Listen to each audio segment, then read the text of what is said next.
ಬನ್ನಿ ಫ್ರೆಂಡ್ಸ್, ಇವತ್ತು ಸಾಂಪ್ರದಾಯಿಕವಾಗಿ ಮಾಡುವಂಥ ಸಜ್ಜಪ್ಪ ಹೇಗೆ ಮಾಡೋದು ಅಂತ ತೋರಿಸ್ಕೊಡ್ತೀನಿ. ತುಂಬ ಸುಲಭ, ಭಾಳ ರುಚಿಯಾಗಿ ಬರುತ್ತೆ. ಬಿಸ್ಕೆಟ್ ಥರ ಔಟರ್ ಲೇಯರ್ ಇರುತ್ತೆ. ನೀವು ಮಾಡಿಟ್ಕೊಂಡ್ರೆ 15 ಡೇಸ್ ಆರಾಮಾಗಿ ಒಂದು ಬಾಕ್ಸಲ್ಲಿ ಸ್ಟೋರ್ ಮಾಡ್ಕೋಬೋದು. ಮನೇಲಿ ಮಕ್ಕಳು ಕೇಳಿದಾಗ ಇಲ್ಲ ದೇವ್ರ ಪೂಜೆಗೆ ನೈವೇದ್ಯಕ್ಕೆ ಮಾಡ್ಕೋಬೋದು. ಮಾಡೋದು ಹೇಗೆ ಅಂತ ತೋರಿಸ್ಕೊಳ್ತೀನಿ. ಅಳತೆ ಕರೆಕ್ಟಾಗಿ ನೋಡ್ಕೊಳ್ಳಿ. ನಾನಿಲ್ಲಿ ಚಿರೋಟಿ ರವೆಲಿ ಮಾಡ್ತಾ ಇರೋವಂಥದ್ದು. 2 ಗ್ಲಾಸು ಚಿರೋಟಿ ರವೆಗೆ 1/4 ಗ್ಲಾಸಷ್ಟು ಮೈದಾ ಸೇರಿಸ್ಕೋತೀನಿ. ಕೆಲವರು ಅರ್ಧ ಮೈದಾ ಅರ್ಧ ಚಿರೋಟಿ ರವೆಲ್ಲಿ ಮಾಡ್ತಾರೆ, ಬಟ್ ನಾನು ಚಿರೋಟಿ ರವೆಲ್ಲೇ ಮಾಡೋದು. 1/4 ಗ್ಲಾಸ್ ಅಷ್ಟೇ ಮೈದಾ ಹಾಕ್ತೀನಿ. ಮತ್ತು ಒಂದು ಅರ್ಧ ಟೀ ಸ್ಪೂನು ಅಡುಗೆ ಸೋಡಾ, ಅರ್ಧ ಟೀ ಸ್ಪೂನ್ ಬೇಕಿಂಗ್ ಪೌಡ್ರ್ ಹಾಕಿ 4 ಟೀ ಸ್ಪೂನಷ್ಟು ತುಪ್ಪ ಸೇರಿಸ್ಕೊಳ್ತಾ ಇದ್ದೀನಿ. ತುಪ್ಪ ಸೇರಿಸಿದ್ಮೇಲೆ ಕಲರ್ಗೆ ಒಂದು ಚಿಟಿಕೆ ಅರಿಶಿನ ಹಾಕ್ಕೊಳ್ತೀನಿ. ಅರಿಶಿನ ಕಲರ್ಗೆ ಒಂದೇ ಅಲ್ಲ, ಸಾಮಾನ್ಯವಾಗಿ ಸಜ್ಜಪ್ಪ ತಿಥಿಗಳಲ್ಲಿ ಮಾಡೋಂಥದ್ದು, ಅದಕ್ಕೆ ಅರಿಶಿನ ಹಾಕಲ್ಲ. ಒಳ್ಳೆ ಕೆಲಸಕ್ಕೆ ಮಾಡಬೇಕಾದ್ರೆ, ಹಬ್ಬ ಹರಿದಿನಗಳಲ್ಲಿ ಮಾಡ್ಕೋಬೇಕಾದ್ರೆ ಒಂದು ಚಿಟಿಕೆ ಅರಿಶಿನ ಹಾಕಿ ಮಾಡುವುದು ವಾಡಿಕೆ. ಓಕೆನಾ?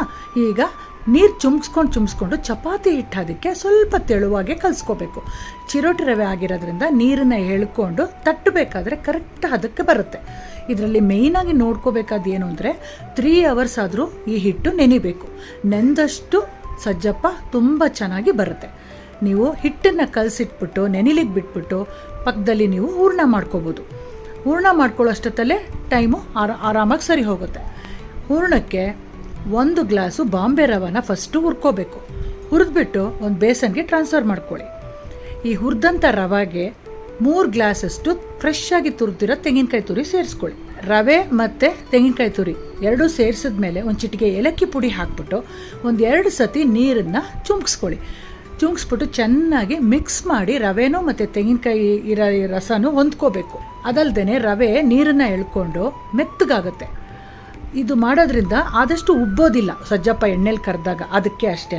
ಮತ್ತು ಈಗ ಒಂದು ಕಡಾಯಿ ಇಟ್ಬಿಟ್ಟು 2 ಟೀ ಸ್ಪೂನ್ ಆಯಿಲ್ ಹಾಕಿ ಇಲ್ಲಿ 2 ಗ್ಲಾಸು ಬೆಲ್ಲದ ಪುಡಿ ಸೇರಿಸ್ಕೊಂಡಿದ್ದೀನಿ. ಕುಟ್ಬಿಟ್ಟು ಬೆಲ್ಲದ ಪುಡಿ ಸೇರಿಸ್ಕೋಬೋದು, ಇಲ್ಲ ಪೌಡ್ರ್ ಬೆಲ್ಲ ಸಿಗುತ್ತಲ್ಲ ಅದನ್ನಾರು ಸೇರಿಸ್ಕೋಬೋದು.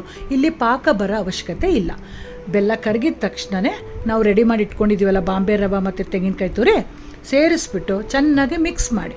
ಇನ್ನೆನ್ನ ನೀರೆಲ್ಲ ಹಿಂಗ್ತಾ ಇದೆ ಅಂದಾಗ ಒಂದು ಅರ್ಧ ಗ್ಲಾಸಷ್ಟು ಕೊಬ್ಬರಿ ತುರಿ ಹಾಕ್ಬಿಟ್ಟು ಚೆನ್ನಾಗಿ ಮಿಕ್ಸ್ ಮಾಡಿ. ನೋಡಿ, ಹಿಂಗೆ ತೆಗೆದ್ರೆ ಉಂಡೆ ಕಟ್ಟಕ್ಕೆ ಬರಬೇಕು. ನೀರೆಲ್ಲ ಹಿಂಗಿರಬೇಕು. ಆವಾಗ ಹೂರ್ಣ ರೆಡಿಯಾಗಿದೆ ಅಂತ ಅರ್ಥ. ಅದು ತಣ್ಣಗಾದಮೇಲೆ ನಿಮ್ಗೆ ಯಾವ ಸೈಜ್ ಬೇಕೋ ಆ ಸೈಜು ಹೂರ್ಣನ ಉಂಡೆ ಮಾಡಿ ರೆಡಿ ಮಾಡಿ ಇಟ್ಕೊಳ್ಳಿ.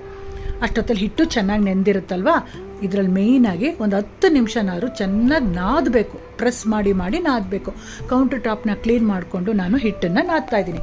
ಚಿಕ್ಕ ಚಿಕ್ಕ ಉಂಡೆಗಳಾಗಿ ಫಸ್ಟು ಹಿಟ್ಟನ್ನೆಲ್ಲ ರೆಡಿ ಮಾಡಿ ಇಟ್ಕೊಂಬಿಡಿ. ಆವಾಗ ಹೂರ್ಣ ತುಂಬಿಸಿ ಫ್ರೈ ಮಾಡೋದಕ್ಕೆ